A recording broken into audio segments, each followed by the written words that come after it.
कल नारंग परिवार की शादी के दौरान तुम्हें इतना बड़ा अपमान सहना पड़ा। भावेश ने कहा, क्या तुम उनसे बदला लेने की शक्ति नहीं चाहते?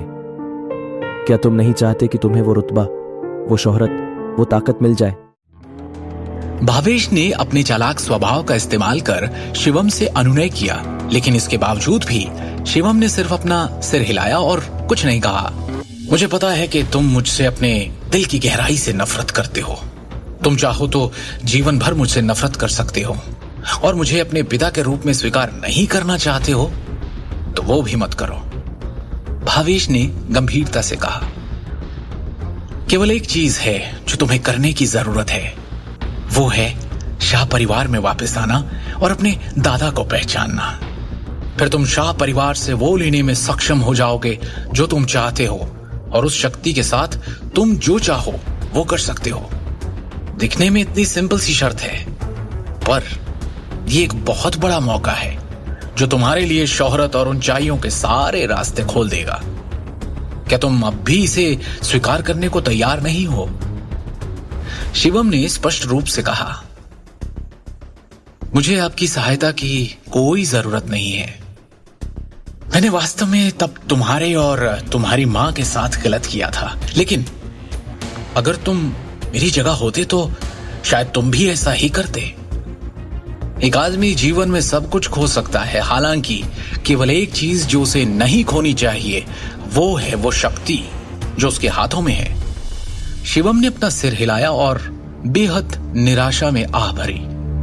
पूरे 1 दशक के बाद भी भावेश को अभी भी उसने उसके और उसकी मां के साथ जो किया उसके लिए किसी प्रकार का पछतावा या अपराध बोध महसूस नहीं हो रहा था। शिवम ने खड़े होकर जाने से पहले कहा, मैं वापस जाने और अपने दादाजी से मिलने का समय चुनूंगा। हालांकि शाह परिवार के मामले का मुझसे कोई लेना देना नहीं है। ठीक है, तुम जा सकते हो। मैंने तुम्हें पहले ही शर्तें बता दी है और तुम्हारे जवाब का इंतजार रहेगा। मुझे पता नहीं क्यों ये यकीन है कि तुम अंत में अपना विचार बदल दोगे। हाँ, आपने जो कहना है या करना है वो कीजिए। नोएडा सिटी, पूर्वी जिला, रायजादा ग्रुप बिल्डिंग। इमारत के प्रवेश द्वार पर पहुंचकर शिवम गेस्ट हॉल में चलने के लिए आगे बढ़ा।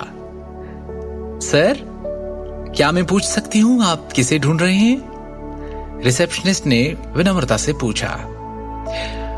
मैं आपके डायरेक्टर नितिन रायजादा से मिलने आया हूं, शिवम ने शांति से कहा। आप डायरेक्टर रायजादा से मिलने आए हैं? क्या आपके पास अपॉइंटमेंट है? उस रिसेप्शनिस्ट ने फिर पूछा। कैजुअल स्ट्रीट वियर टाइप के कपड़े पहने शिवम किसी ऐसे व्यक्ति की तरह नहीं दिख रहा था जिसके पास डायरेक्टर नितिन रायजादा जैसे बड़े आदमी से बात करने की योग्यता भी हो। मिलना तो दूर की बात थी। आप उन्हें सिर्फ मेरा एक मैसेज दे दीजिए और जैसा मैं कह रहा हूं बिल्कुल आप वैसा ही उनसे कहिए। उन्हें बताइए कि मैं चेतन आनंद रायजादा का दोस्त हूं। ठीक है, आप प्लीज कुछ देर वेट कीजिए।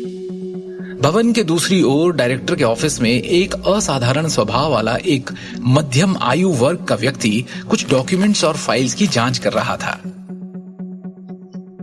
कम इन। अनुमति मिलने के बाद एक युवा पुरुष सेक्रेटरी ऑफिस के अंदर आया और उसने नर्म तरीके से सम्मानपूर्वक कहा, डायरेक्टर सर, फ्रंट डेस्क से मैसेज आया है कि कोई आपको ढूंढ रहा है। Front desk? दिन के इस वक्त मेरा कोई अपॉइंटमेंट नहीं है ना?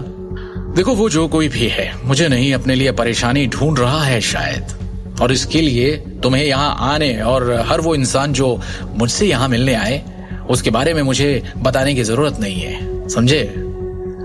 सर वो एक्चुअली, सेक्रेटरी थोड़ा सा हिचकिचाया और फिर उसने कहा, सर उस आदमी ने आपको एक मैसेज देने के लिए कहा है।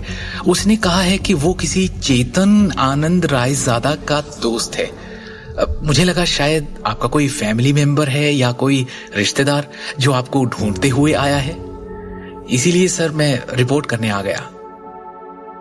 चेतन आनंद रायजादा।